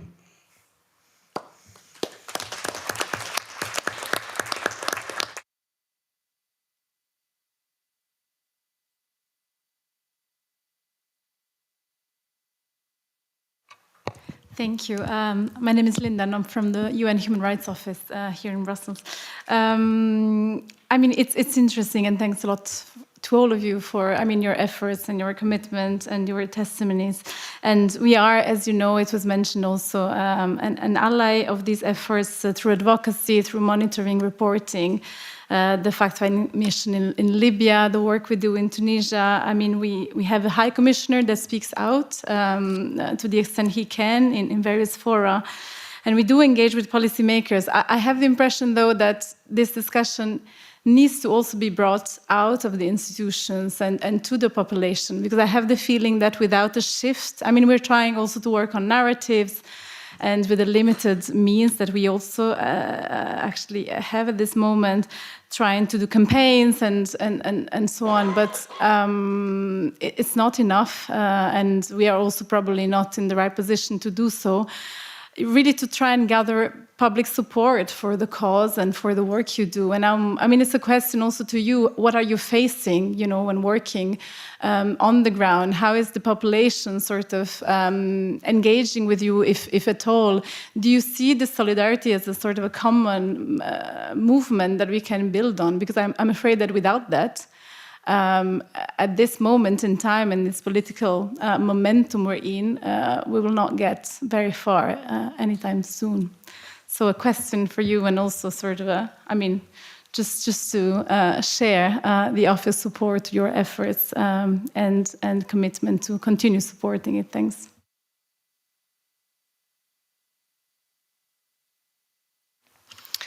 It's a very important and valid point also to your question that, of course, we have to mobilize, we all do, but maybe just on a note, like we are sitting here as civil society organizations and we only exist because of all the solidarity and support that we still find until today in society. Like most of us are only financed by private donations.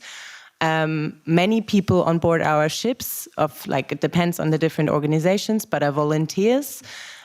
We are based in local cities in the different countries. We operate by people that go to events, that take the streets. So I think maybe this is an opportunity to have a good note, actually, that I think there is a lot of solidarity, and the rescue ships that are out at sea by the civil fleets, they're the materialization of this mobilization and solidarity that exists in the street, where you find information stands of different civil search and rescue organizations. However, it's also true that this mobilization has changed in the past 10 years, and that might not be the same as it has been 10 years ago.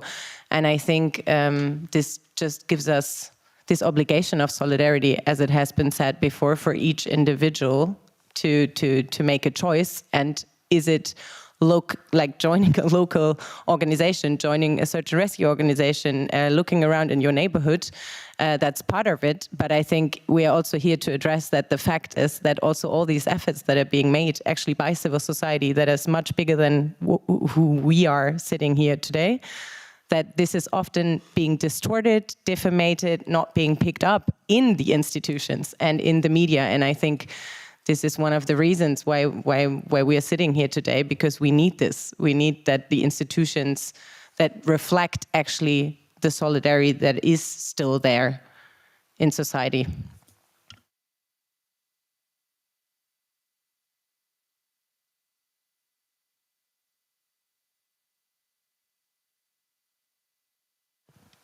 Well, first of all, thank you for this event.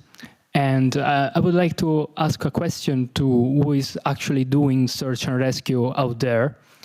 And especially when you receive from Italy, when they assign you, the Italian authorities assign you a port which is in Genoa or Livorno, and they are far away from where you are supposed to take migrants. What is the official explanation they give to you? I mean, why they choose to give you that port? Of course, because they won't make your life difficult, but what is the official explanation?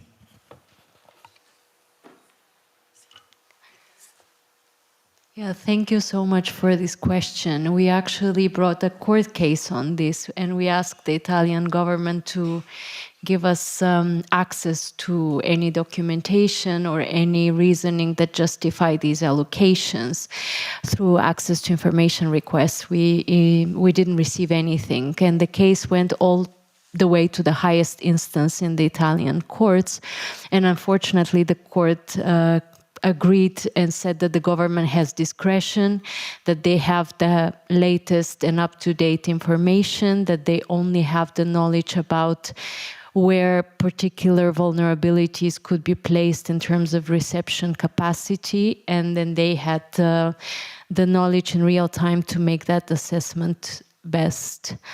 We disagree, of course, that this is justified, because we even tried to track it at some point, and we saw that people who we disembarked further north were then brought sometimes by buses back south.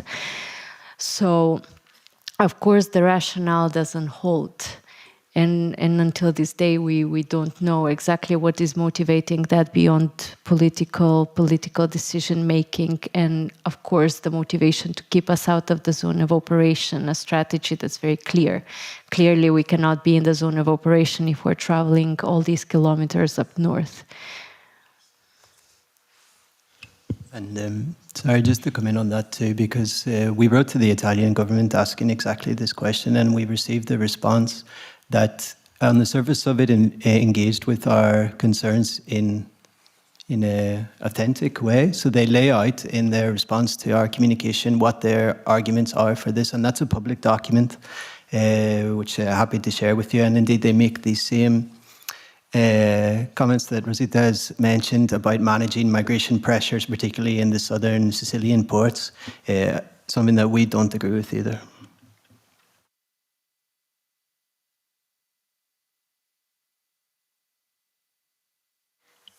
Thank you also very much for all your presentations. My question is a bit on like now that we again have the Pact on Migration, and what are the laws or the proposed laws, the proposed amendments that you're most concerned of, and do you have strategies on or like hopes to still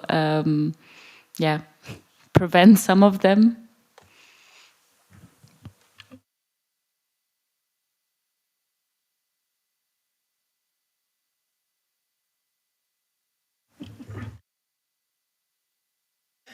Okay, I will stand because there is no different step now with me. I just take the floor because we have been, but of course you as MEP, you have been even work more because we have been quite active in all the advocacy around the Pact of Migration. The Pact of Migration has been adopted. So now we are in the process of the implementation phase, who will start in June 2026. But what is very problematic is even the pact is not already implemented, there is negotiation on 3 files including the pact. And these 3 files are exactly the reason for why I was saying now externalization policy is the pillar of EU migration, because are all focused in one of the elements of the externalization policy, the return. So there is the safe origin country and the safe third country, safe origin country list and the revision of the safe third country concept. And by the way, also related to another file that is not in the pact but somehow related, the return directive, there is mention of the idea of return up, that is exactly the idea of externalization.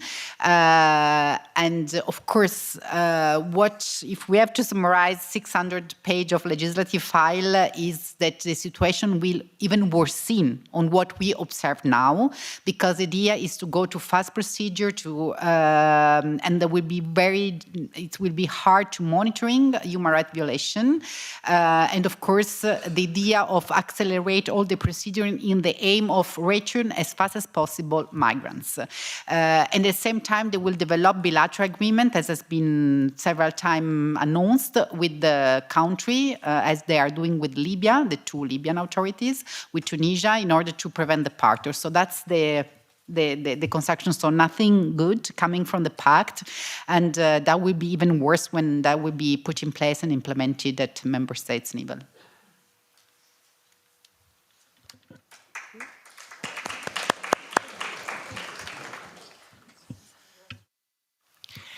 Maybe just one last comment regarding ongoing legislation. As we heard by Michael and also Marie, the Facilitation Directive, because the Pact on Migration, strictly speaking, does not concern search and rescue, but the Facilitation Directive does. And the Facilitation Directive was not voted on in the European Parliament yet, so there is still some sort of space. Also, we are not very hopeful on that, but still there is some space.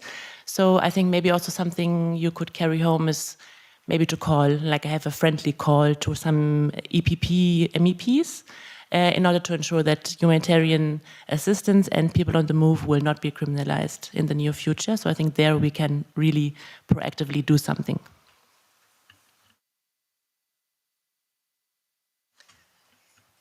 Voy a hablar de nuevo en castellano. I'll talk once again in Spanish regarding the pact. Besides what has been said by the colleagues, there is an important issue where we have to do advocacy, is the deployment in the different member states. Each of us need to monitor so that our country guarantee the pact. Cecilia is not here, but I have to say that unfortunately it's proceeding very, very quickly. And it goes against what we would like. They are developing the regulations related to expulsions, to diminish guarantees, to secure third countries, which we know they aren't. Therefore, we need to make a lot of advocacy so that our states comply with the rights. The member states have put forward their plans. The Commission is studying it. They haven't sent to us the state's proposals, so there is a lack of transparency, but we need to be alert and to make all the possible advocacy in our countries to tell them that we won't tolerate a reduction in rights because of the pact. From the Parliament, we're trying to minimize the damages. There are very few progresses. I don't want to be pessimistic, but this is what we have been talking about. Probably we will have more opportunities in the advocacy in the different member states.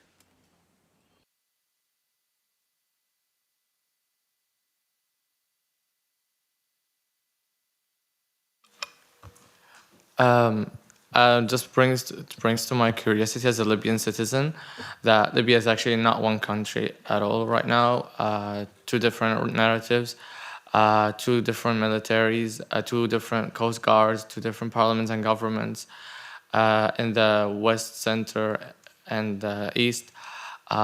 So just my question is how this different reality like affects, is it the same with the Eastern Coast Guards? Because I know that under Haftar, where I am from in the east, Haftar forces don't receive any funds from the EU. So there's no official, there is unofficial communication, but there's no official pacts with them. So how is that affecting like the post there? And yeah, just asking how the reality is different out from the western coast of Libya.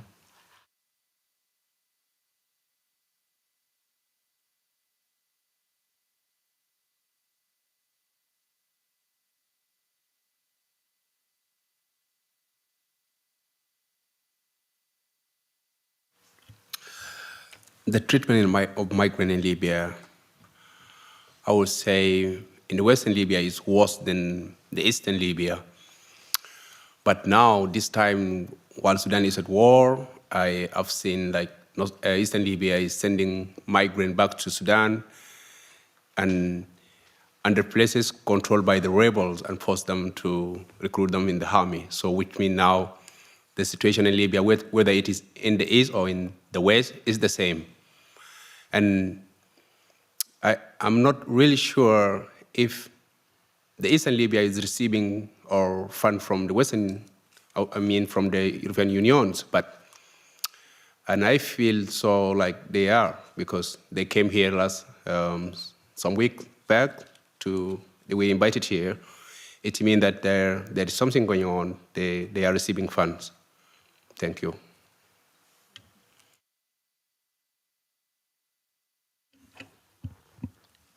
We have to close. I'm sorry, because the interpreter have to finish the session. Had been a pleasure. Thank you for your brave, for your fight together. We are very strong. We have to fight together. Thank you very much.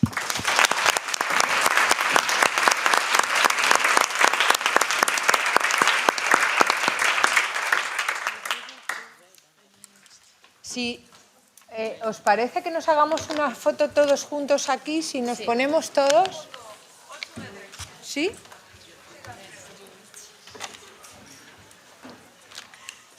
Clara, ¿la haces tú? O con el móvil, no te compliques.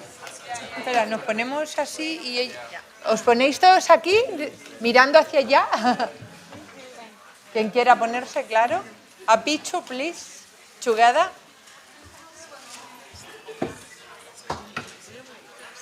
Cecilia no está. ¿Nos ponemos aquí, abajo? Es que yo creo que si no, no se va a ver. Nos ponemos aquí y que la gente se ponga delante. Si funciona aquí es más fácil, ¿no? Pero Sí, no yo sé creo si... que unos aquí... Espera, pero que se ponga la gente delante. Hi, colleagues. How are you?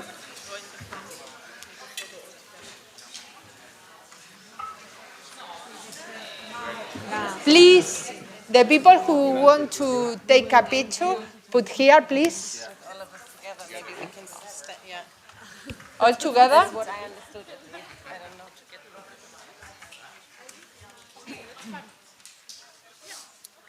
Dilo en alto, Clara, a lo mejor no me han entendido. Please, here. Yeah. Everyone is about, it's like supposed to come with me. Yeah, it's the idea. Here, here, here.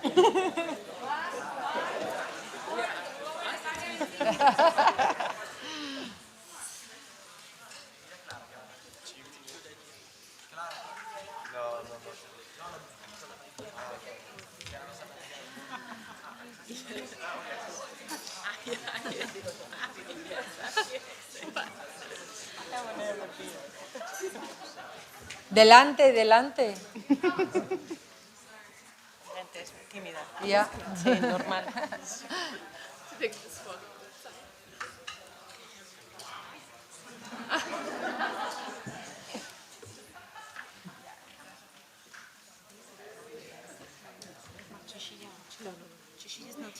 No, Cecilia. Cecilia no. Sí, no está.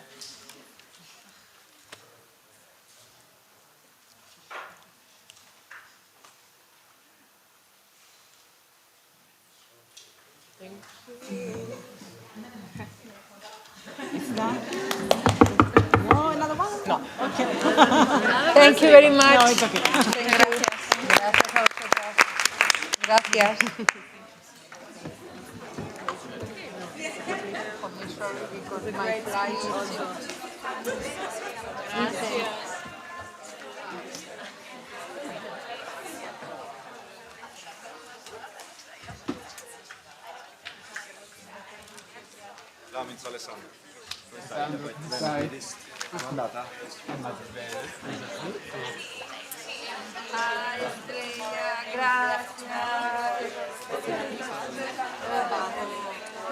Bueno,